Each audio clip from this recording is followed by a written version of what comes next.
हरे कृष्णा। राधे राधे। आप सभी का स्वागत है मेरे YouTube चैनल किस्से किरदारों के में। और आज की कहानी का शीर्षक है 3 प्रश्न। तो आइए इस कहानी को शुरू करते हैं। किसी राजा के मन में 3 प्रश्न अक्सर उठा करते थे, जिनके उत्तर पाने के लिए वह अत्यंत अधीर था।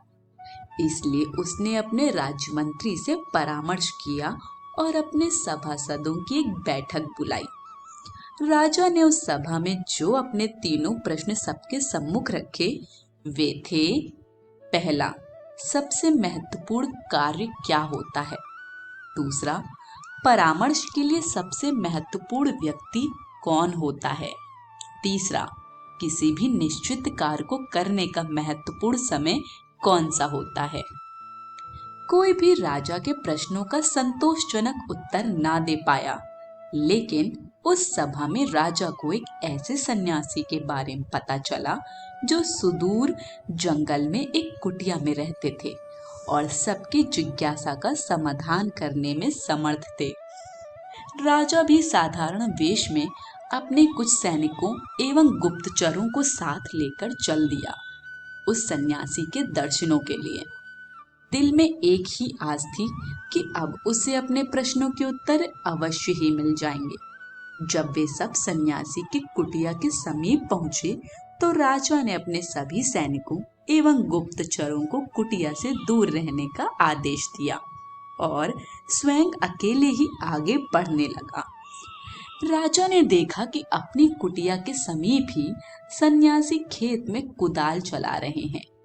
कुछ ही क्षणों में उनकी दृष्टि राजा पर पड़ी। कुदाल चलाते चलाते ही उन्होंने राजा से उसके आने का कारण पूछा और राजा ने भी बड़े आदर से अपने वही 3 प्रश्न सन्यासी को निवेदित कर दिए। राजा अपने प्रश्नों के उत्तर की प्रतीक्षा करने लगा, लेकिन यह क्या, साधु ने तो उत्तर देने की बजाय राजा को उसकी कुदाल लेने का संकेत कर डाला और राजा भी कुदाल लेकर खेत जोतने लगा। आखिरकार राजा को अपने प्रश्नों के उत्तर भी तो चाहिए थे। राजा के खेत जोतते जोतते संध्या हो गई। इतने में ही एक घायल व्यक्ति जो खून से लथपथ था और जिसके पेट से खून की धार बह रही थी, उस सन्यासी की शरण लेने आया। अब सन्यासी एवं राजा दोनों ने मिलकर उस घायल की मरहम पट्टी की। दर्द से कुछ राहत मिली तो घायल सो गया। प्रातः जब वह घायल आगंतुक राजा से क्षमा याचना करने लगा तो राजा के आश्चर्य का ठिकाना न रहा। आगंतुक राजा की स्थिति देख तत्काल अपना परिचय देते हुए बोला, कल तक आपको मैं अपना घोर शत्रु मानता था, क्योंकि आपने मेरे भाई को फांसी की सजा दी थी। बदले का अवसर ढूंढता रहता था। कल मुझे पता लग गया था कि आप साधारण वेशभूषा में इस साधु के पास आए हैं।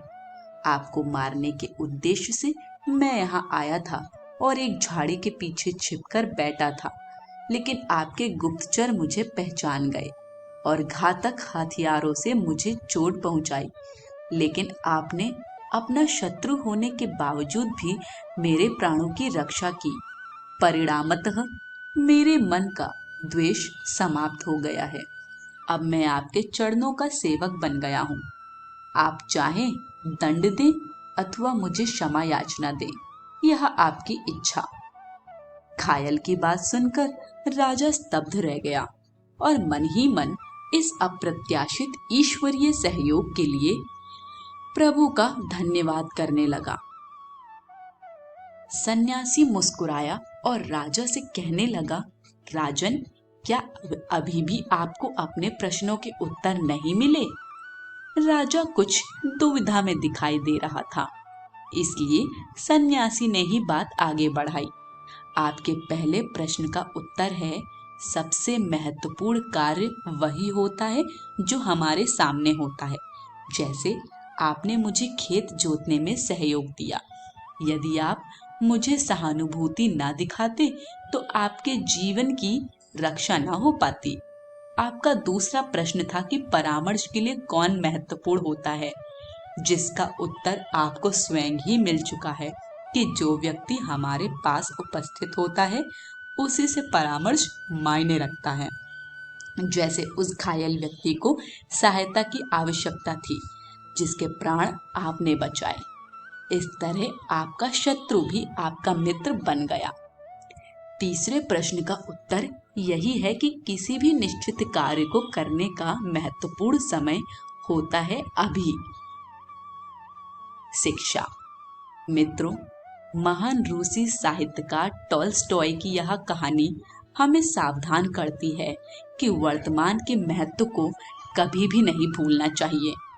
भविष्य की चिंता में वर्तमान यदि बिगड़ गया तो हम हाथ ही मलते रह जाएंगे। प्रस्तुत कार्य को मनोयोग से करना अथवा समय का सदुपयोग ही न केवल उज्जवल भविष्य की संभावनाओं की नींव होती है, अपितु यही सर्वांगीण प्रगति का मूल मंत्र भी है। आज की कहानी यहीं समाप्त होती है। कहानी पसंद आई हो तो कमेंट बॉक्स में हमें अपना फीडबैक जरूर दीजिए। वीडियो को लाइक शेयर करें और चैनल को सब्सक्राइब करें।